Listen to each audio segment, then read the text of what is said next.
I believe that it's time for the United States Senate to send it on to the U.S. House of Representatives. With that, Mr. President, I thank you, and I yield the floor. Mr. President. The senator from Connecticut. Thank you, Mr. President. I ask to speak as if we were in morning business. Without objection. Thank you, Mr. President. I rise today to support the nomination of Professor Goodwin Liu's nomination to the Ninth Circuit Court of Appeals. Very simply, America deserves and needs the best of our legal profession on the bench, the best Americans on the bench, and Goodwin Liu is really an extraordinary American and an exceptional lawyer, and he will serve with distinction on the Ninth Circuit Court of Appeals if he is confirmed by the United States Senate, as I urge he should be. He's qualified by reason not only of his really remarkable intellect, but also his professional experience, his life's experience, which are really important to anyone who serves on the federal bench. As demonstrating his intellect, he graduated with honors from Stanford University in 1991. He was a Rhodes Scholar, graduating with honors also from Oxford. He then went to the Yale Law School, where he was editor of the Yale Law Journal and clerked for 2 distinguished federal judges, including Supreme Court Justice Ruth Bader Ginsburg.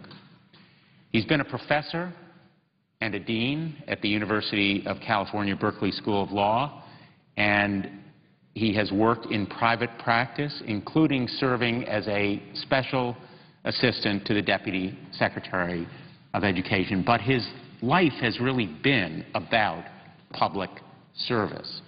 And indeed, he served for 2 years at the Corporation for National Service, helping to begin the AmeriCorps National Service Program. He has dedicated immense amounts of time to representing and serving the disadvantaged, including minority and low-income children in public schools, and he's received numerous awards, not only for his academic performance, but also for that public service. He brings to the bench potentially also life's experience and diversity as an Asian American, and there is no Asian American member at present on the Ninth Circuit Court of Appeals. There should be, and Professor Liu ought to be that judge. He has been endorsed by jurists across the political spectrum.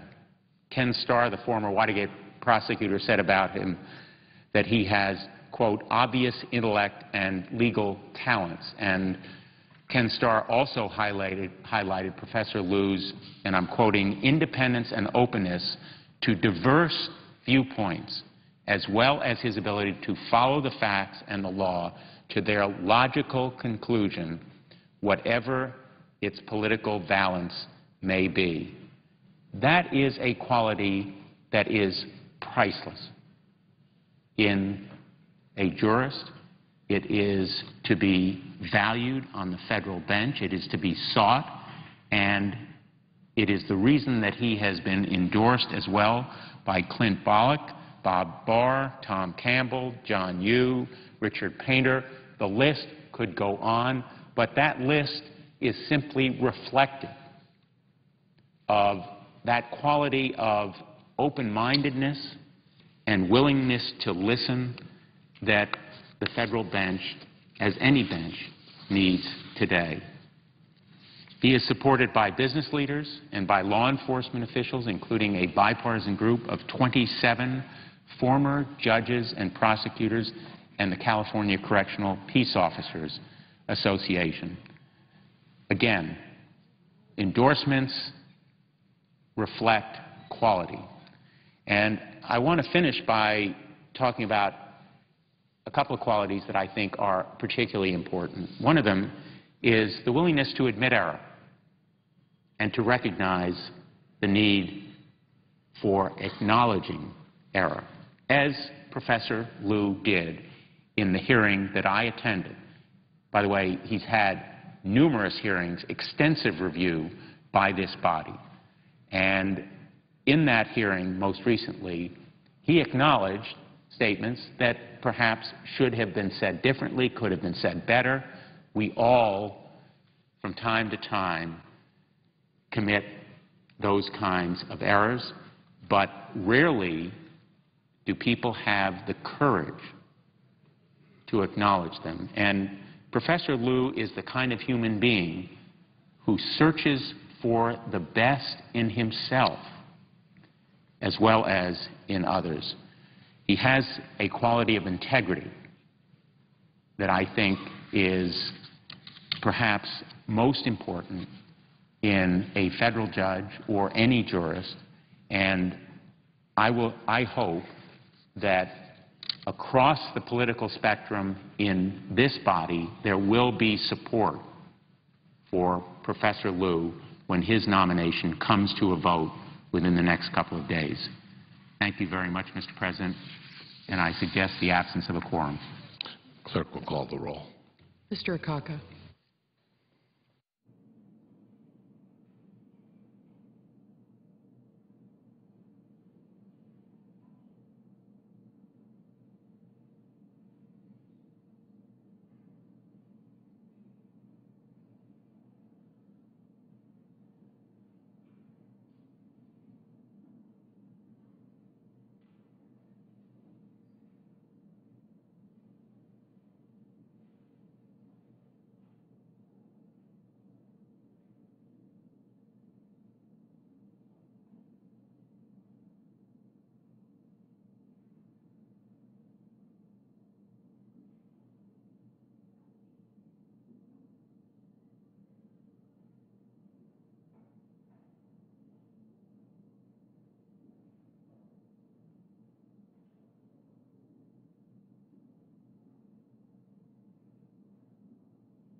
Mr. President, The senator from Mississippi, I ask that the quorum call be dispensed with.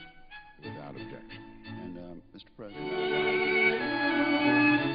the Offshore Production and Safety Act, a measure to increase domestic production of oil and natural gas in this country.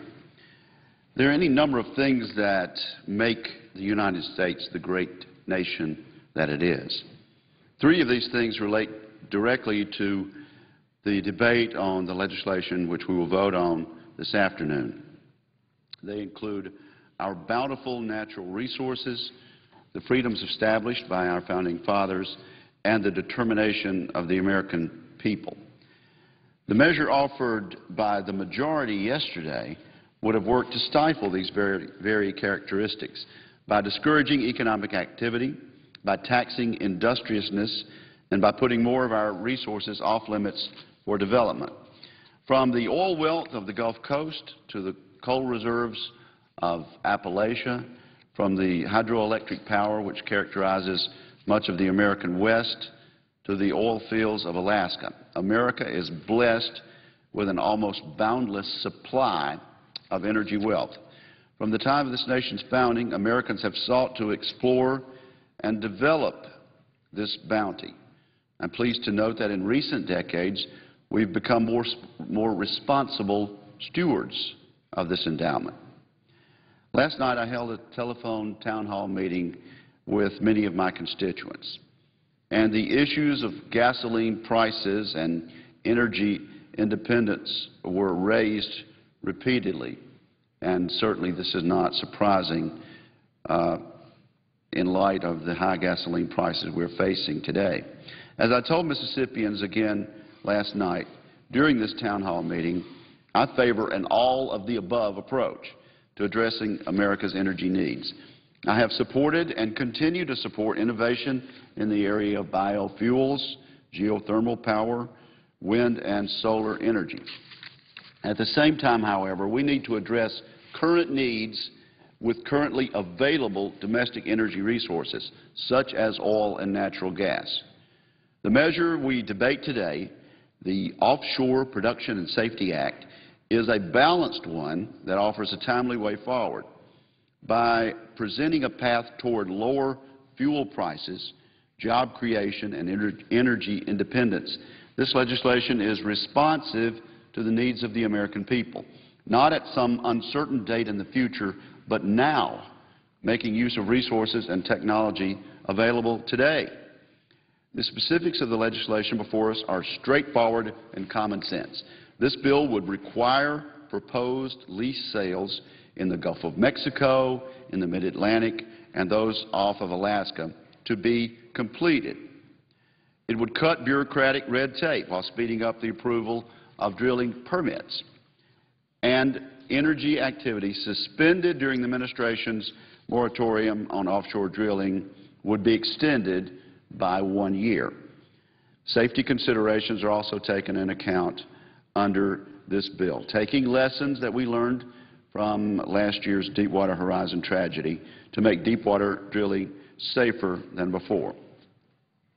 Energy independence, a goal we all share, can only be achieved through conservation, innovation, and domestic exploration. But domestic exploration must be a part of this in order for us to obtain independence. According to a 2009 report by the Congressional Research Service, America's combined recoverable natural gas, oil, and coal endowment is the largest on Earth. It is far larger than the reserves of Saudi Arabia, China, and Canada. We have the resources to meet our energy needs, and I would point out this is the Independent Congressional Research Service that tells us this. Closely related to this issue is the one of job creation in America, one that we should all be interested in, with the unemployment rate currently at 9%. America's oil and natural gas industry is responsible for 9.2 million jobs in this country. I know the people who have those jobs are proud to have them. I know the families that are supported by those jobs are proud of their family members that work in this industry. And wouldn't it be great if we could expand that 9.2 million to a higher figure? Now, there was much discussion yesterday about taxation and budget considerations. Oil and natural gas production in the Gulf of Mexico raised over $67 million in revenues for the federal and state governments in fiscal years 2008 through 2010. That's according to the Department of the Interior. Millions more went to land and water conservation.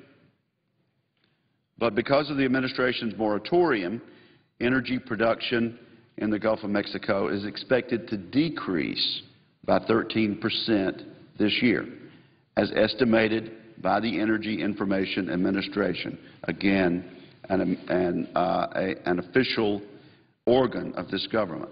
Overall, U.S. production is projected to drop by 110,000 barrels per day this year. This is not progress.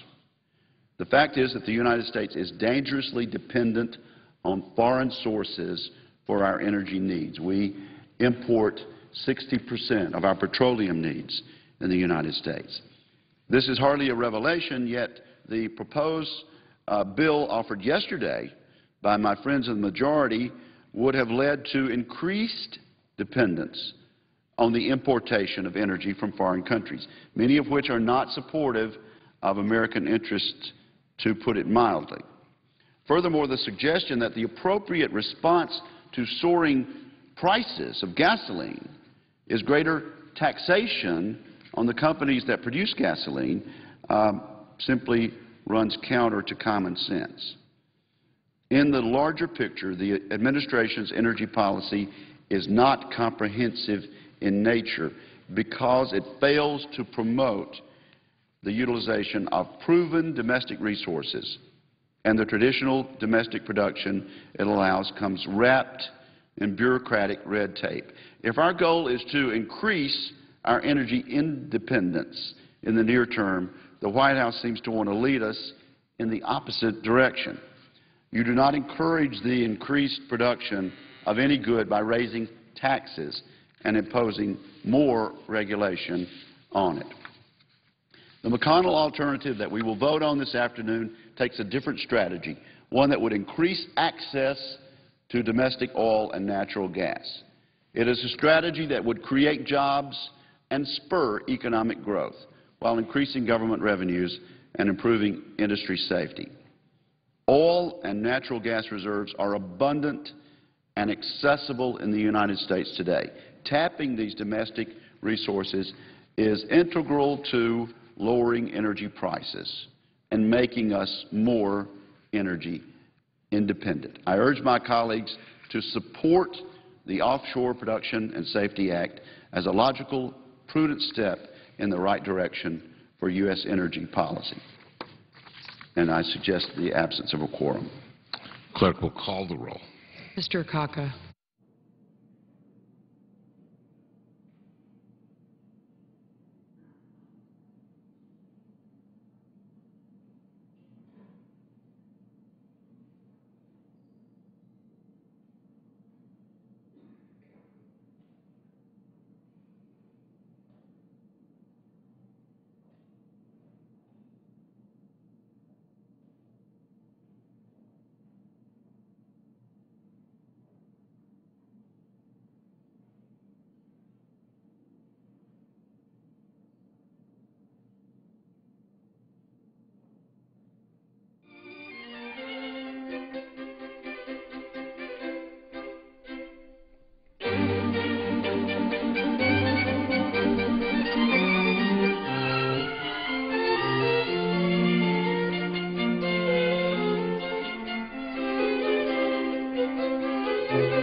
Yesterday, the Senate debated a bill to increase taxes on the production of oil and gas in the United States, as well as the tens of thousands of Americans that industry employs and really the millions of Americans it serves.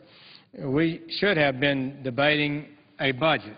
In fact, the Senate has not passed a budget for 749 days. But the majority decided to bring this bill to the floor yesterday in an effort, I think, to change some of the conversation from the problem at hand, which is our spending problem in Washington. Today, we borrow 40 cents of every dollar we spend. Spending on domestic government agencies, get this, domestic, non-defense government agencies in the past 2 years increased 24%. That does not count the $700 and almost $800 billion stimulus package. It was much more than that added to it. The Medicare Trust Fund will go bankrupt in 2024. The Social Security Trust Fund will be insolvent in 2036. In the past decade, our nation's debt has increased from $5 trillion to $14 trillion. Despite the gravity of our situation, the majority has chosen to debate the bill to increase taxes on the oil and gas, an industry that employs 170,000 Americans and a number in my state, and added this past year 11,000 new jobs. The $1.9 trillion in taxes have been generated. $1.9 trillion in taxes have been generated by the industry since 1981. The Reed-Menendez bill would not have decreased prices at the pump, but would have shipped more jobs overseas and really resulted in the importation of more oil and gas. Whenever you tax something, you get less of it. Whenever you tax a refining process or whatever, you drive up the cost. It's just that simple. So we are all aware that gas prices have doubled in the President's first 2 years in office, and raising taxes on energy companies operating in America would do nothing to help that situation. The real solution is for America to enact legislation that increases domestic American energy production from a variety of sources: oil, natural gas, nuclear. We need to do more on nuclear, hydroelectric, biofuels, and other sources of reliable energy that Americans can put to good use. Our energy. Conservation is a very important factor and should play a very important role. America needs an energy policy that strengthens our national security, fosters economic growth, protects the environment in a reasonable and cost-effective manner. Americans need affordable domestic energy. Regrettably, the Senate majority plan does not seem to be interested in that kind of energy policy. In April of this year, get this, just last month, the United States imported 344 million barrels of oil from foreign sources. 344 million barrels.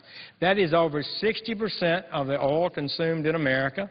That means that we sent $42.5 trillion overseas in April alone to purchase the oil that we imported. Stated differently, last month alone, the United States spent over $980,000 per minute on oil from foreign sources. That's almost $1 million a minute. This presents a significant risk to our national security, as so many have told us, as many of these dollars are going to nations that are not friendly to us. This also further exacerbates our nation's trade balance. We import far more than we export. And our exports now are beginning to rise a little bit, but those gains are being more than offset by importing of oil and the price of oil. So the Reed-Menendez bill would have increased the price of energy in America, which I have to say seems to be the objective of the administration. And some in this Senate. In September of 2008, Stephen Chu told the Wall Street Journal in an interview, quote, "Somehow we have to figure out how to boost the price of gasoline to the levels in Europe," close quote.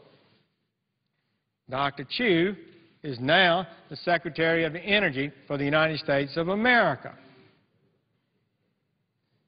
He needs to be thinking about how to get the cost down and serve the constituency of America. I don't know what idea he has that we ought to be raising the cost of energy to the level in Europe. And the Environmental Protection Agency, in fact, is enacting new regulations that will also drive up the cost of energy in a way that should never have happened, in my view, and we've had some votes on that, close votes on that. Hopefully we'll soon be able to pull back that effort. A study by the Affordable Power Alliance concluded that EPA's greenhouse gas regulations could increase the cost of gasoline by 50%, electricity by 50%, and natural gas by 75% over the next 20 years. That's a stunning figure. There's no doubt it will drive it up. So the majority has yet to recognize the negative impact these tax increases and new EPA regulations will have on the economy. With gas prices up to $4 a gallon from $2.75 in September, $4 from $2.75, this translates into a 5% cut in the average American's discretionary income, just for the same amount of gas you're buying. This means less spending on home improvements, furniture, clothes, vacations, things people and families need. It's eaten up by increased energy costs.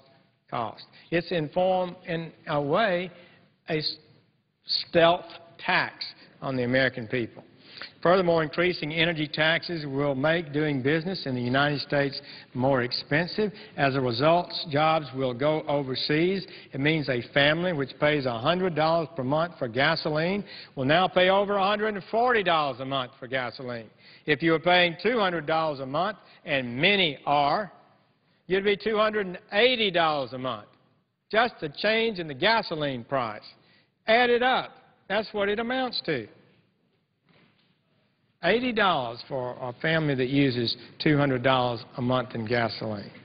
Some argue that raising taxes will help reduce our deficit, but the increases in the Reid-Menendez bill would have raised approximately $1.2 billion in 2012 with a projected deficit of over $1,600 billion this year. The revenue produced from these taxes would be a drop in the bucket. Don't think it's going to balance our budget, that's for sure. Furthermore, the bill's sponsors claim that the money would be used to reduce the deficit, but there's nothing in the bill that does that. Although the language sounds good, the language is essentially what we call a sense of the Senate and has no binding power. In the end, nothing in the bill could have been construed as mandating deficit reduction. It's simply a tax increase, plain and simple, tax and spend. As a majority tried yesterday to increase taxes on the energy industry, they ignored the convoluted tax system that is increasing and inhibiting job growth in America. The United States has the second highest corporate tax in the world, 39.5%. All the developed nations have been reducing their taxes. Only Japan has as high a corporate tax rate as we do, and they're reducing theirs. The Canadian finance minister, I had the chance to meet him last week. Canada is bringing their tax rate down to below 15%, and we're taxing at 39.5%. Will that not cause a business to decide maybe to build their factory in Canada rather than to the United States and cost Senator's time has much expired. needed jobs? Mr. President, I thank the chair. I believe I'd ask for consent to have one additional minute. Without objection. Mr. President, I would thank the chair and would say that I believe the McConnell legislation, which has three components, one aimed at restoring American offshore production in the wake of the moratorium that's been imposed, safety component aimed at preventing future incidents like Deepwater Horizon, efficiency component aimed at streamlining the issuance of permits. I believe that's the right way to go. More production of American energy will help our country, our economy, and our people. I thank the chair and would yield the floor. Senator from New Jersey. Mr. President, I've come to the floor to talk about the Republican bill to expand coastal drilling without environmental review, without the normal planning process, without important safety measures. But before I do, I just have to respond to my distinguished colleague from Alabama's remarks about our bill legislation yesterday. Only in Washington, could taking $21 billion from the oil companies' tax breaks, which the legislation said clearly would go to deficit reduction, at a time that oil companies are making anywhere between $125 billion and $144 billion in profits, not revenue, but profits, would that be not reducing the deficit? Only in Washington could you say taking $21 billion from the oil industry and the tax breaks they get with record profits, the law said very clearly, going directly to deficit reduction, only that could be viewed a different way. And to suggest that the oil companies cannot do without that $21 billion of the taxpayers' money when they're making $125 billion to $144 billion in profits, it's pretty outrageous. But you know, I know what today's legislation is about. Yesterday was standing up for big oil by the Republicans, and today is standing up for big oil again because it's not about reducing gas prices. Haven't we learned anything from the tragic death of 11 men aboard the Deepwater Horizon rig a little over a year ago? Haven't we learned anything about the families that lost their livelihoods and the Gulf economy that will take decades to finally rebuild? You know, just over a year ago, I came to the floor to speak about this human and environmental catastrophe, a spill that many in this chamber said was inconceivable. Well, inconceivable despite the fact that a remarkably similar spill had happened a year before off of Australia's coast. 230 miles of coastline in Louisiana, Mississippi, Alabama, Florida were spoiled by toxic oil.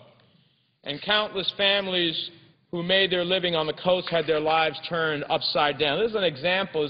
This was the oil spill in Australia, but this is similar to what happened in the Gulf. Now, despite this sobering reality, my colleagues on the other side of the aisle have introduced a bill that will open new areas to coastal drilling, put millions more families at risk of losing everything. And at the same time that they are calling on coastal communities like my home state of New Jersey to risk everything, they have blocked efforts to address the fundamental safety concerns raised by the Deepwater Horizon blowout and the results of what the Commission said. This reckless bill would allow drilling in sensitive coastal areas, even though current safety and oversight laws have been deemed to be inadequate to prevent a repeat of the Gulf disaster. So I ask you, Mr. President, have we learned nothing? My home state of New Jersey would face a risk of drilling along Virginia's coast, less than 100 miles from the Jersey shore. If the Gulf spill happened in Virginia waters, many New Jersey families and much of our coastal economy would be ruined. We have magnificent, pristine beaches. The dunes along the coast are breathtaking. Wildlife is abundant. Tourism depends on it. And it would all be in jeopardy. This is the second major driver in the billions of dollars of our economy. Now, for what? This photo shows what happens to wildlife when coastal drilling goes wrong. It shows a risk we cannot take. A spill similar to the one in the Gulf could quickly travel to Cape May and blanket the entire Jersey shore in a sheen of toxic oil. This would not only be an environmental disaster, but also an economic disaster for New Jersey. If our coast was covered in oil and our wildlife disappeared, tourists wading into the ocean would be replaced by cleanup crews in biohazard suits. That's not what I want for the people of the coastal communities of my state or any other state. With approximately 60% of New Jersey's $38 billion tourism industry generated by the Jersey Shore, we cannot afford to let this happen.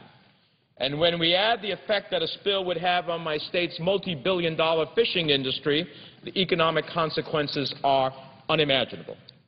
It simply does not make sense to play Russian roulette with an asset that generates thousands of jobs and tens of billions of dollars per year for drilling assets that could never generate even 1/10 of that. Now, my colleagues argue that we must risk our coastal economies in order to bring down the price of gas, that what you need is more production domestically. But here's the problem. We have greater production than at any, as this chart shows, than at any time since 2005. And yet what? Gas prices haven't gone down. So how's the theory play at work? Got greater production domestically than ever before. Gas prices haven't gone down. And what's the Department of Energy tell us? It estimates that opening all shores to drilling would reduce gas prices by how much, Mr. President? 1, 2, 3 cents in the year 2030. That's the Department of Energy of the United States. Drill everywhere, 3 cents in 2030. I don't think that's about providing relief right now. 3 cents per gallon in 20 years, yet we would risk tens of billions of dollars in damage to our coastal economies. So instead of doubling down on 19th century fuels, we should be investing in a new 21st century green economy that will create thousands of new jobs, billions in new wealth, and help protect our air and water from pollution. It's time for this country to move forward and embrace the future rather than clutch to the ways of the past.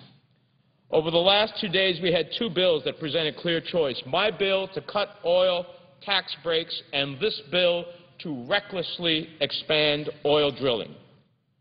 Now, neither bill will do anything to gasoline prices, and despite rhetoric on the other side of the aisle, neither bill is about gasoline prices. I said it very clearly. My bill to cut oil subsidies was about lowering the deficit and doing so by cutting wasteful subsidies. It's hard enough to be paying nearly $4 a gallon of gas, but then to have the taxpayers reach in their pocket and give more money to big oil to have them make bigger profits, it's pretty outrageous.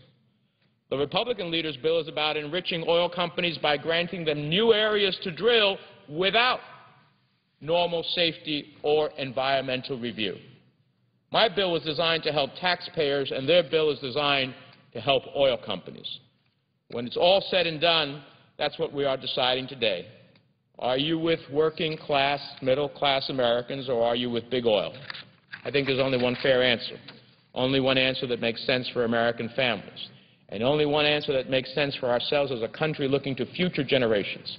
The reality is that if we learn nothing from the tragedy of a year ago, then it's a sad commentary. But if we have learned, yes, we can pursue drilling in certain areas, but it must be done safely, or else we spend then billions afterwards cleaning up the mess.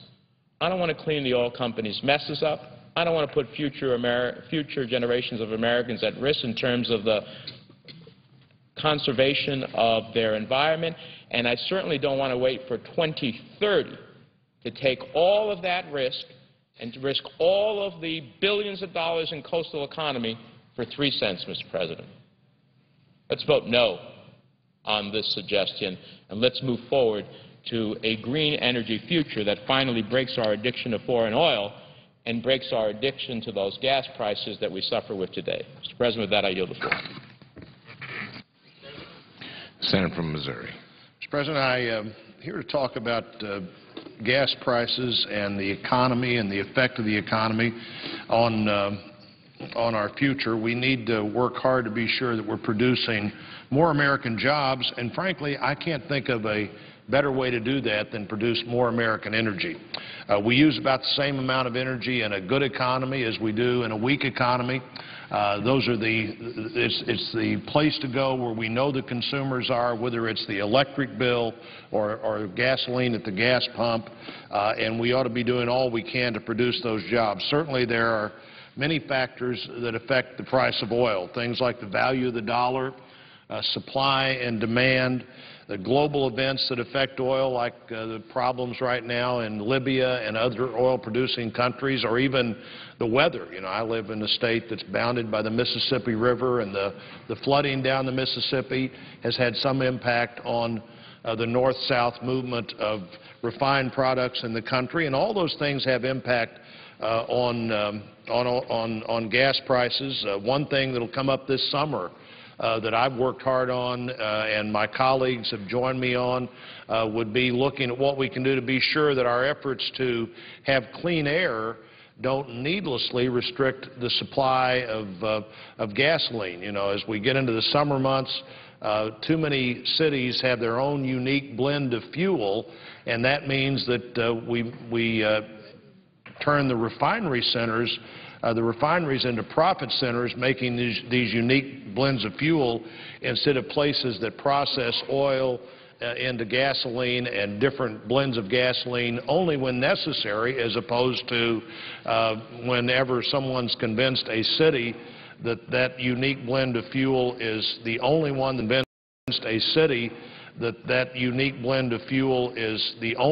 they could possibly use. In my state, in Missouri, we have one blend of fuel in the summer in St. Louis and another blend of fuel across the state in Kansas City and a third blend of fuel in between, and all those have to be blended separately, trucked separately, sold obviously separately, and the Gas Act, which I hope we could talk about more in the next few weeks, is one of the ways that we can say, let's bring as much common sense into the system as we can. Let's take the supply that we have available and use it in the way that makes the most sense. In fact, right before Katrina in 2009, the President was given new authority in cases of natural disaster to suspend these fuel blends if there was a restriction of supply. And the President did that. I don't think he'd had the authority a month before Katrina hit. The President did that, and in the 6 months that that authority was used, gas prices didn't go up in any significant way at all, as I recall, because for that 6-month period of time, gasoline became a commodity again. And if you could get gasoline, you could sell gasoline. If somebody had gasoline, you could buy gasoline. And it didn't matter whether it was the unique blend that had been, you'd become convinced in your community was the only one that was right for you. And we set some standards on those blends at the time.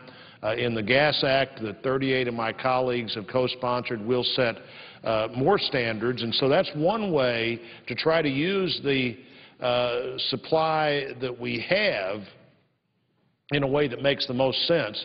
But another way is clearly to go out and find more.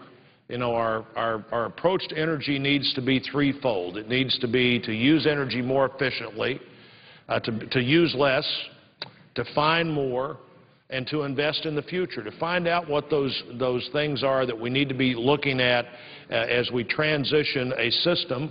And I'm not at all of the opinion that we won't have a system of a fleet of cars that is powered in different ways at some date in the foreseeable future, but the foreseeable future would be 25, 30, 40 years.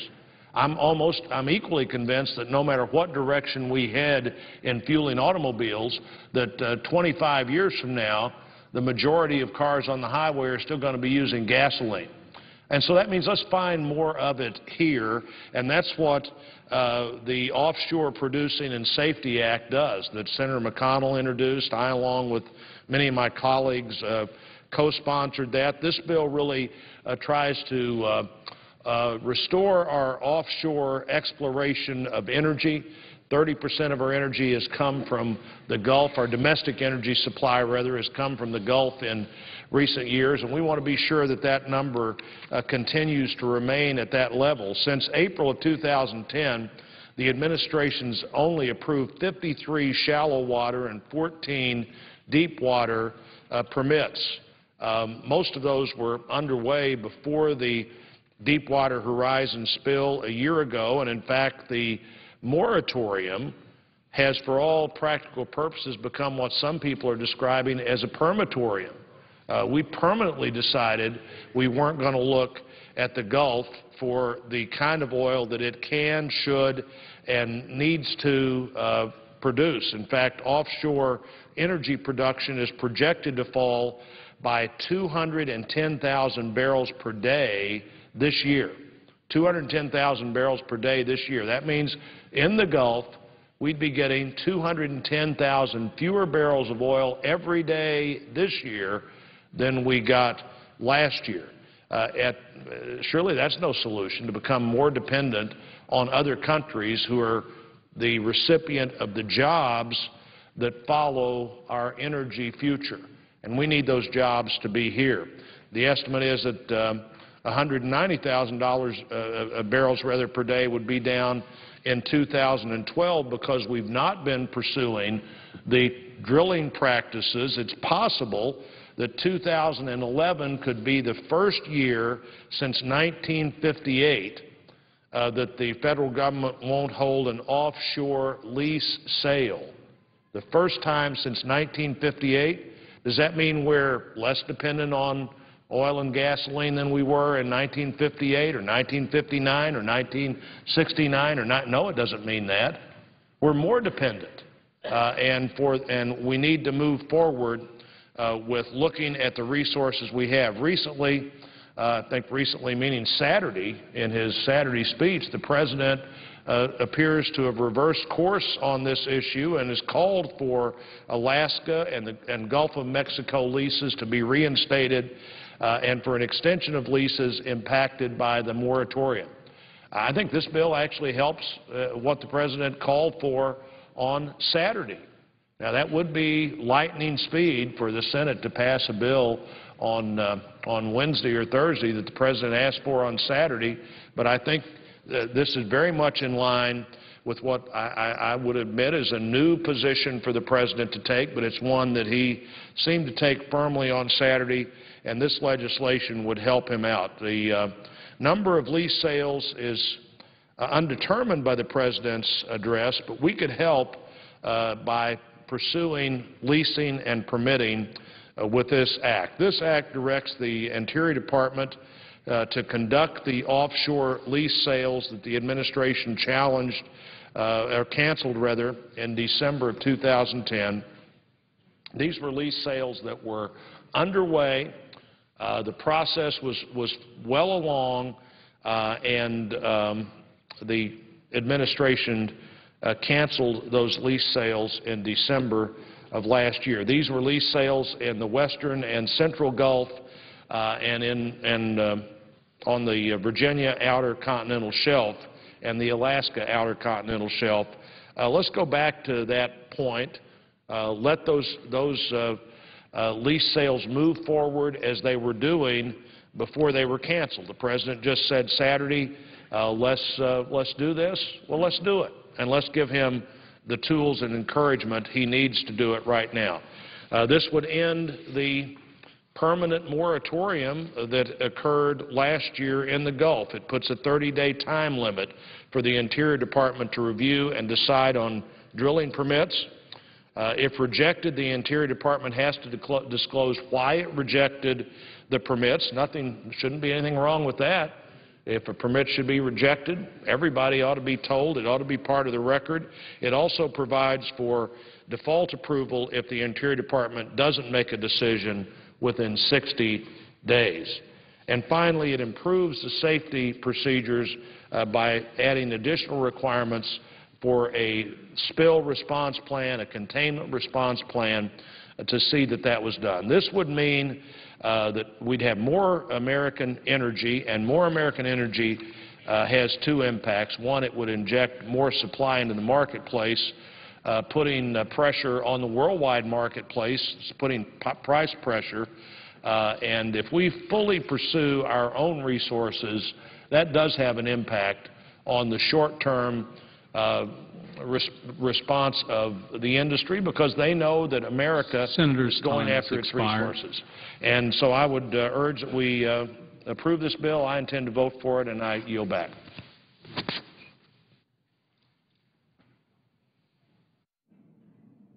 Mr. President. Senator from Oklahoma is recognized. Mr. President, first of all, let me just say, for starters, I will be supporting the bill that we have today. It doesn't go far enough, though. You know, what we ought to do is open up everything. I'm talking about the Pacific, the Atlantic, the Gulf, the North Slope, the public lands. That's what we really need to be doing. I know there are some reasons why they're confining it to the Gulf in terms of this legislation, and while I respect that, again, it doesn't go far enough. Let me just make one comment about yesterday's vote. I think when people, right now, the single issue they have in terms of energy is the price of gas at the pumps. I know this isn't just my wife. They're all that way. And I can see that. But when the Democrats came up with their bill last night, I hope people will remember who was voting for this. That was for a major tax increase on what they call big oil. Now, big oil, those are the 5 biggest oil companies, but nonetheless, you know, and I hate to say this, but sometimes you can walk on the floor with half-truths and get by with it, and people will assume that that's true. And as much as I love my fellows on the other side, some of the things that were stated were actually totally inaccurate. To say that the big 5 don't pay taxes, they paid huge taxes here. And I don't know where they come up with some of these numbers. I'm going to single out one company here, ExxonMobil, and just tell you something that you're not aware of, Mr. President, because it hasn't been said on the floor yet. In 2010, ExxonMobil's total tax expenses in the United States were $9.8 billion. That's what they paid in taxes, 2010. That includes income tax expense and more than of $1.6 billion.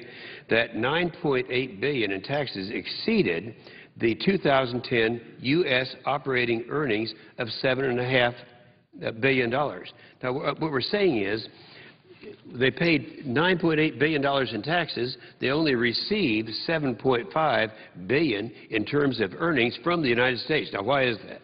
It's because about 80% of their operations are in other countries. They're in countries, 100 different countries. Not one of the other countries charges taxes when they go offshore there. We're the only country, I believe we're the only country that charges United States tax on production that takes place in some other country.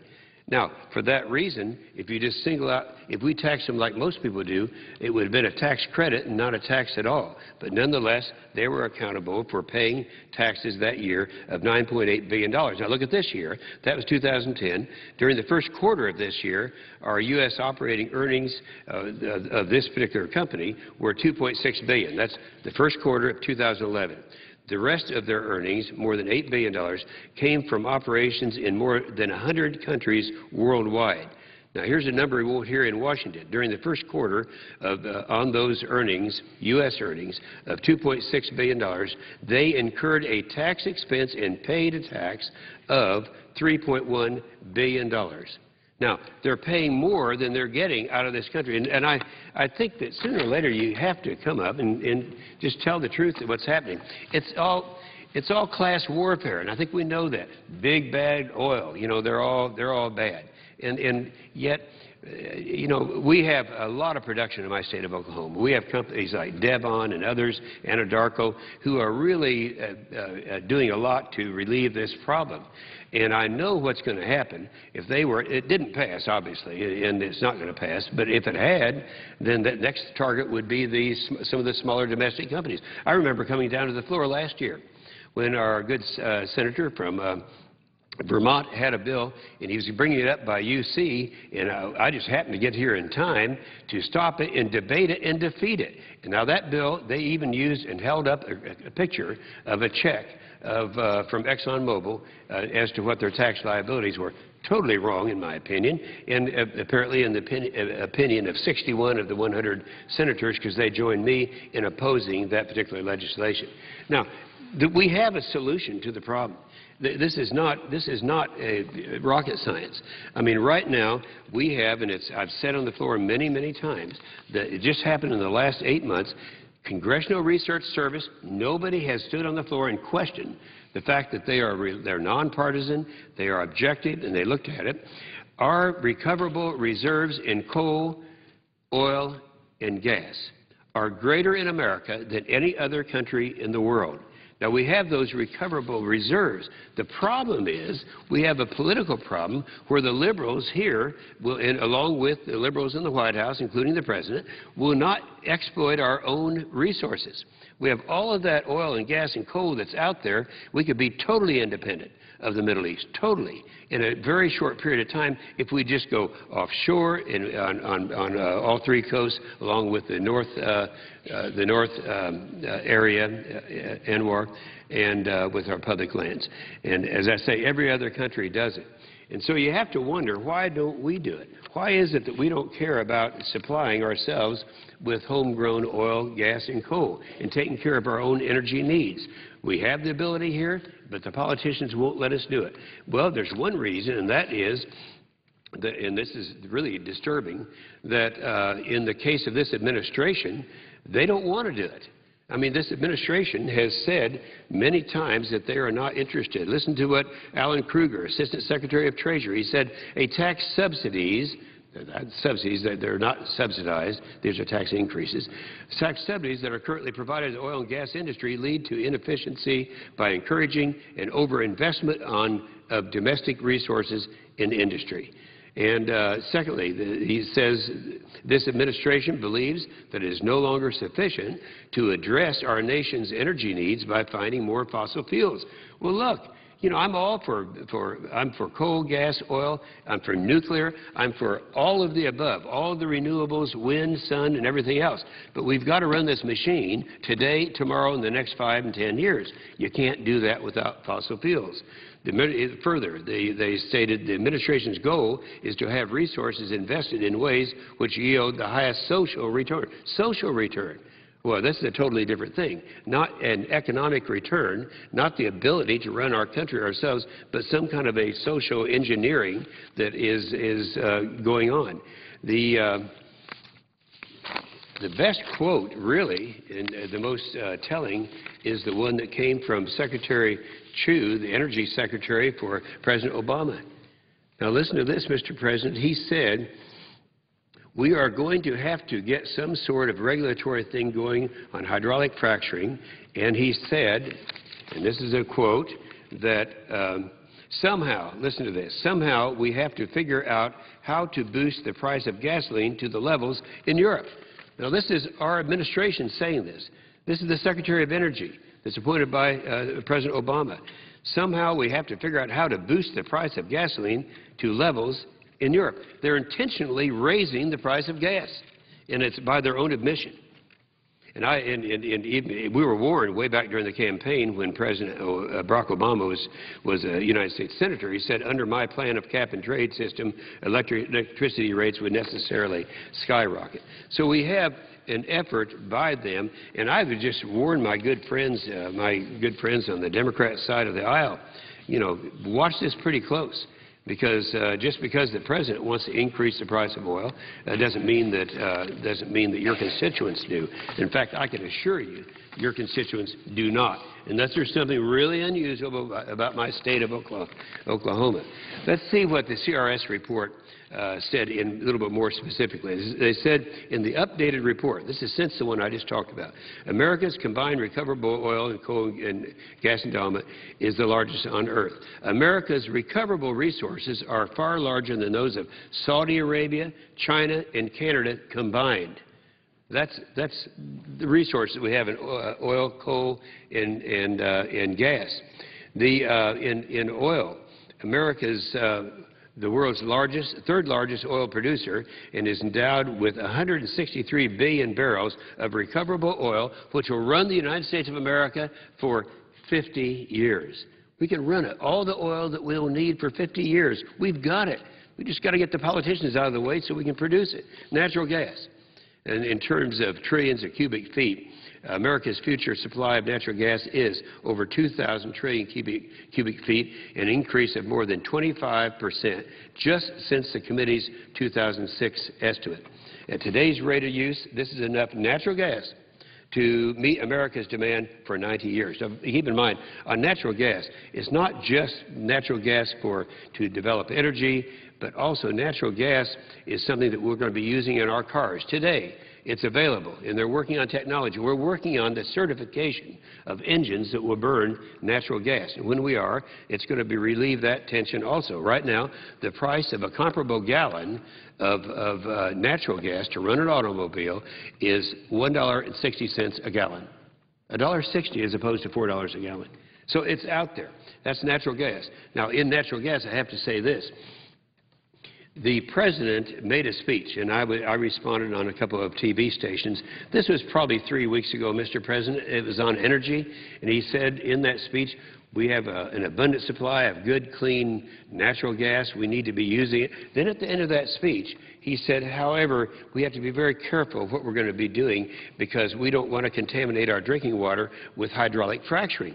Well, I happen to come from Oklahoma. The first hydraulic fracturing job in Oklahoma was done in 1948. We have not had one documented case of groundwater contamination ever since 1948, 60 years. And yet, right now, they're going to stop us from going after natural gas by taking away hydraulic fracturing.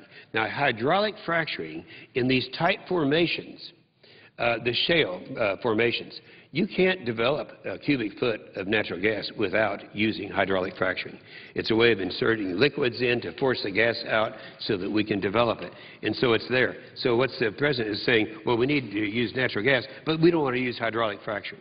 And there's an effort right now by many members in here to try to take that over as a federal function, the regulation of hydraulic fracturing.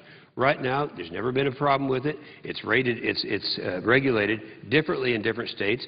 For example, in my state of Oklahoma, in the Anadarko Basin, you're talking about depths of some 35,000 feet. You go just north into Kansas, it's between 3,000 and 4,000 feet. So it's different in different states. It needs different regulation. It's not broken. We don't need to fix it. Now, what has the President done? He has put Secretary Chu in charge of determining what we're going to do with hydraulic fracturing. Well, that's Secretary Chu. He's the same guy that said that we've got to raise the price of our gasoline to be comparable to the gasoline price in Europe. And so that's the wrong guy for that kind of a study. And besides that, I would remind you, Mr. President, that we actually have a study that's going on right now by the Environmental Protection Agency on hydraulic fracturing that isn't through yet. It would seem to me that we ought to at least finish and get this study before you rush in there and try to pass something that will stop us from being able to develop our natural gases. Same thing I could say for coal. America is #1 in coal reserves. Right now, people aren't aware of it. We are reliant upon coal for 50% of the power that it takes to run this machine called America. America is #1 in coal resources, accounting for more than 28% of the world's coal. So we have it here. We have gas. We have coal. We have oil. All we have to do is develop what we have. You know, how many people in America who have gone through elementary school don't remember supply and demand? We have a huge supply, and there is a great demand for it. But we have our politicians who won't let us develop our supply. And as long as that happens, it is going to be very difficult for us to make it happen. So I would just say this. There's a wake-up call here for the American people. We have a vote this afternoon. It's not good enough. I'm going to vote for it. But we ought to be opening up our exploration, our production, all over America.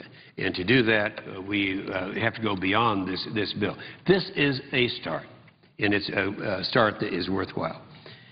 With that, I will yield the floor and suggest the